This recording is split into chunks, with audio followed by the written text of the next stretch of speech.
होदी देख रहे हो तुसी पानी वाली और इहदे अंदर किहड़े किहड़े मसले आ सकते हैं। मेरा ख्याल है फार्मर को दस्सण की जरूरत नहीं है, हर फार्मर इस मसले को समझदा है। अगर असीं इंज करें इकट्ठा करिए ना, इत्थे तकरीबन 60 तो ज़्यादा मजी जिहड़ा ना पानी पींदियां ने। पानी ये नहीं कि होदी च पानी घट कीता है कि होदी साफ करनी है, सिर्फ पानी हो ही घट गया है। उत्ते उत्ते जिहड़ी उल्ली फिरदी पई है जानवर के जो जिसम च जानी है ना, ये अंदर कीड़े ने। यह कीड़ा है जिहड़ा जिगर दे अंदर जानवर नूं खराब करता है। ये गोल हो गया, हुण लम्मा करके देखिए तो तुहानूं दिखा देना, हिल्ला नज़र आ रहा होएगा। ये पानी वाली होदी दे विच कीड़ा शामिल है। हुण इसे कीड़े ने जो पेट के अंदर जाना तो जानवर नूं पॉइजनिंग भी बननी है, फिर जानवर नूं कैंसर के मसले भी बनने ने, तो पेट दी अंतड़ियां के मसले भी बनने ने, और जानवर बहुत ज़्यादा खराब हो जाना है। फार्मर भाइयों नूं ये मेरा मशवरा है कि इन्हों अच्छे तरीके साफ करने तो बाद साफ इस तरह नहीं करना कि नॉर्मली बुरश लैके धोना शुरू कर दो, तेजाब सुट्टो ताकि सारा कुछ उबले। उबलन तो बाद उस तो बाद इन्हों झाड़ू के नाल साफ करो, फिर उन्होंने खुश्क होंदे फिर चूना लैके सारी होदी तो मार दो। ये नहीं कि इत्थे चूना पहले वजया नहीं, तुहानूं नज़र आ रहा होगा उन्ने टाइम तक वजया जिन्ने टाइम तक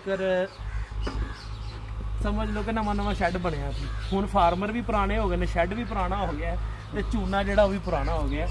साडे भाई जिहड़े हैं जिन्हां दा फार्म मैं दिखावांगा नहीं उन्होंने, तो बारा ले उन्होंने मैं एहसास कराया इस चीज़ का, तुहानूं भी एहसास करा रहे हैं वीडियो देखने वाले भाइयों को। इस तरह का गंद जानवर को खिलाओ ना, इस तरह के गंद तो जानवर का नुकसान हो सकता है। दूसरे नंबर पर एक होर चीज़ तुहानूं दिखाने हैं, यह सैलेज बनया होया है, यह सारा उल्ली ना भरिया होया, यह टोटल उल्ली ना भरिया होया। ये जानवर ने खाना है नहीं कोई कढ़ के बाहर सुट देना ऐसी। ये चीज़ां मालक दे देखने वालियां ने, लेकिन अमूमन फार्मर फार्म तो टाइम नहीं देता तो मुलाजम चुक के ज्यादती कर देंगे जानवर नाल। यह सारा जो ना फंगस में भरी पई। और तीसरी जी मेन चीज़ है, इन्हों तो हट के यह सोटी है थले पट्ठे च मिली है, यह देखो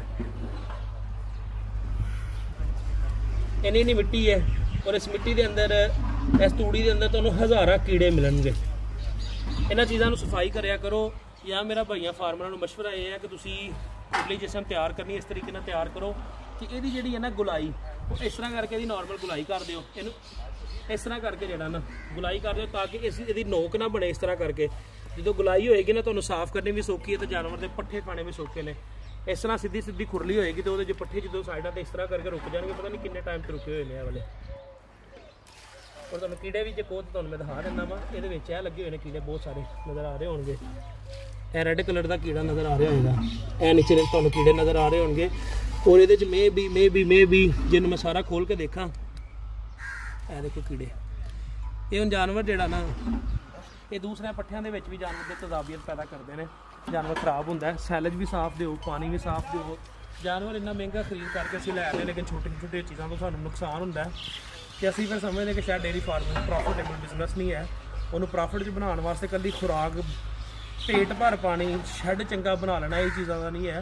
वो सफाई का, वो खुराक अच्छी का ख्याल करना तुहाडे ते फर्ज है, और तुसीं उहदा ख्याल लाजमी करो।